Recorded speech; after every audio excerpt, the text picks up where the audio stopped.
Hello and welcome to the next instalment of Hints and Tips for Scooters, brought to you by Scooter Magazine and scootersales.com.au. My name's Jeremy and we're talking about fuel economy today. Now, we all know that scooters are more fuel efficient than cars. That's one of the reasons that we buy them, apart from there being fun and they're being handy.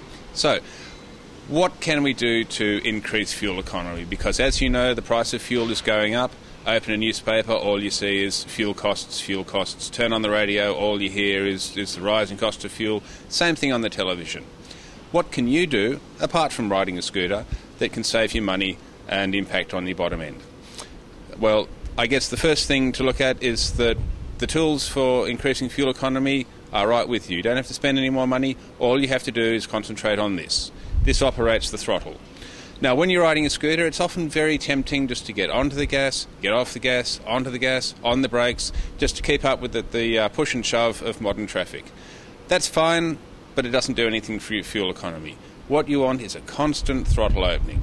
That way you can modulate your speed a little bit at a time. You don't have to get a big handful of throttle, which sends more fuel racing through the engine and out into the atmosphere. So the first thing to do is to look at using a more constant throttle. Monitor your speed so that your average is fine, but you're not forever accelerating then braking, accelerating then braking. Remember, you're not a taxi driver, you're a commuter on a scooter, and ride it accordingly. One of the other things that does crop up also is capacity. Now, a lot of people would assume that a 50cc scooter is more fuel efficient than a larger scooter, and if they're subjected to the same kind of use, that's true. But you'll find that on a 50, you're often riding with the throttle wound right open against the stop to keep up with traffic. With a 125, a 150 or a 250, you can modulate your throttle, so you're often using less fuel for the same speed. It's counterintuitive, but that can happen.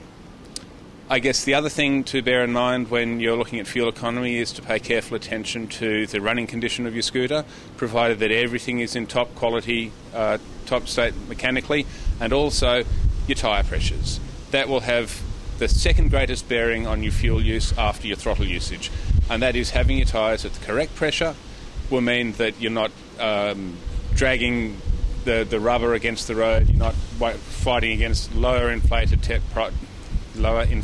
on your tyres, and you'll maximise your fuel economy. Those three things, that's careful throttle use, keeping your scooter in tip-top running order, and careful attention to tyre pressures, they'll save you some money in the long run. So it's probably worth thinking about.